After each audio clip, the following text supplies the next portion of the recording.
Recently, I coined the term insidious assault in self-protection circles. I did this to make a distinction of a type of assault that, for a very long time, has been largely ignored by the self-protection subculture. Fortunately, there are many progressive and forward-thinking self-protection teachers now putting a lot more attention onto this type of assault, regardless of what they call it. So when we think of the term assault, we often think of a sudden violent action. We have connotations with war and military. We think of air assaults, ground assaults, assault rifles. But obviously, we think of criminal assaults, and we certainly think of that when we think of self-protection. So if you're someone who is employing the service of a self-protection teacher, employer who is looking to book a self-protection course, you might want to consider whether the insidious assault is being covered. And this will be in line with who your employees are and what their lives are. If you're a private individual and you're interested in self-protection, again, depending on what group you fall under, whether you're more susceptible to an insidious assault, might determine, again, your choice on a self-protection situation. The trouble is, a good amount of self-protection is sold on the idea of someone jumping from the shadows and attacking you. Very unlikely situation. We can look at that statistically.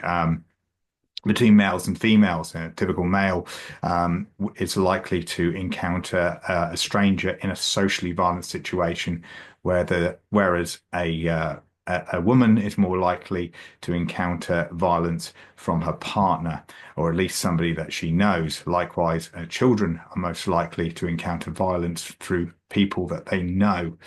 And an insidious assault falls into the category of a relationship assault. So when we think of relationships, we might think of sexual relationships, we might think of familial relationships, we might think of platonic relationships, and we might think of workplace relationships. These are all hotbed breeding grounds for the insidious assault predator. And how does the insidious assault work? Well, it starts with an innocuous physical action by the predator. So an individual might decide to leave a situation. It could be a time constraints thing, not that they're feeling necessarily uncomfortable with the situation with the predator.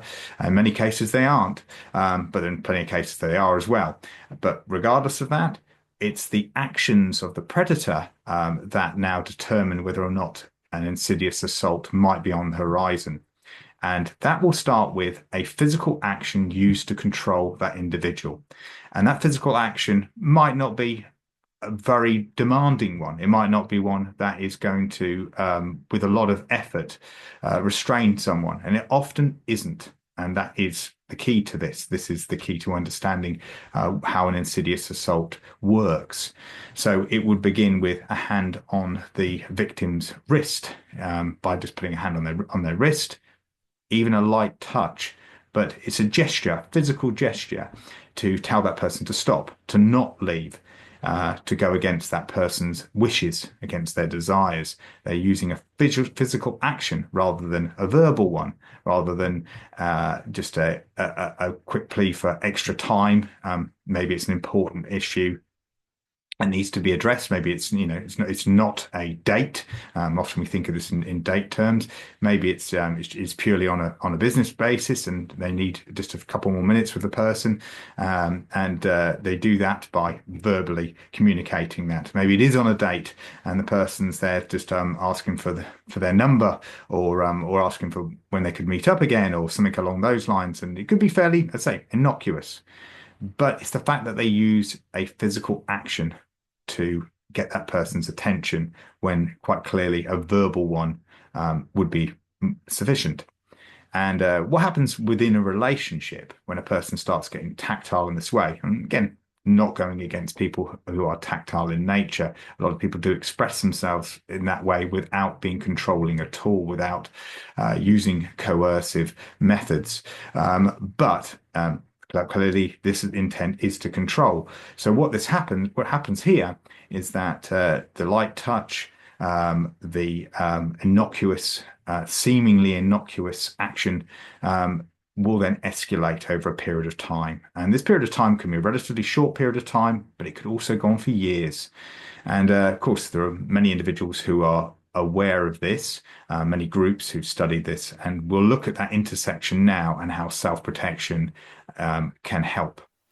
When we move on to the management of insidious assaults, there are two groups in particular that have a wealth of historic and up-to-date information and knowledge and experience in this particular field.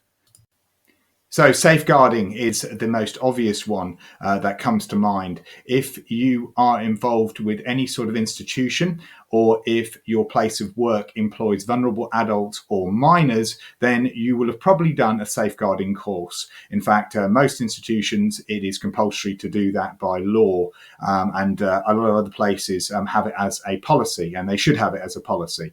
I think as a self-protection teacher, having an up-to-date safeguarding course is essential for our training. So there's plenty that you can learn there about how an insidious assault takes place, and how a predator who uses this particular method will target minors and vulnerable adults.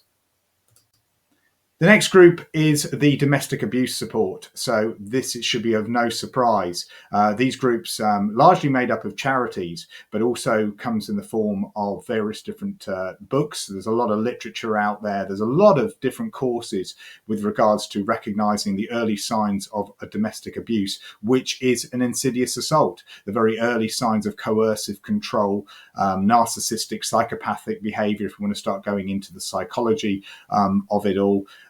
They all address the insidious assault. They're describing the insidious assault. So there's a wealth of knowledge there. And as I've said before, as with the safeguarding, it's very up to date. If you work with anybody who's involved with a domestic abuse shelter, so shelters that look after individuals who are suffering from domestic abuse or are victims of domestic abuse, there's a huge amount of information that they've got. There's a huge amount of in the field experience there, and which can greatly enhance your self-protection course, which of course brings us on to self-protection training. Yep, that's us, but we are very much the junior, if not the infant member of this intersection, if you like, as far as the contributions are concerned. We draw all our soft skills information from these two groups, and we can learn an awful lot from them if we choose to be heavily involved with teaching women, teaching children, teaching possibly even vulnerable adults or people who are caring for vulnerable adults. Then it's our duty, our responsibility to do the research, to go out there and find out the realities of this type of assault, to understand it, to recognize it, to help people build boundaries and then reinforce those boundaries. What we can bring to the table, of course, is our self-defense training, but our self-defense training needs to be scaled. So we'll be talking about that next. So moving on to those hard skills, those physical self-defense skills. The insidious assault is dictated by a scaling response. So get it early. Your proportionate response needs to be setting an absolute boundary. You need to be serious about it. So if we use the wrist grab or even the wrist touch as an example, that's where the response needs to be a quick movement backwards, a quick removal of the person's wrist. So enough to release the wrist, and then immediately setting up a boundary. So we can use that with our fence setting, if you like, what we call the fence, coming from the Jeff Thompson real combat method that we often use for setting up preemptive strikes, but it's a great way to reinforce a boundary. So a simple wrist release. And some of the most basic wrist release are going to work within that instance. But the point is that the attitude needs to be there to back it up to the seriousness. It doesn't need to then be turned into necessarily a joke. As soon as you identify, as soon as you can see that a person is starting to become physical in a way to control you, you need to be intercepting that with clear boundary setting tactics.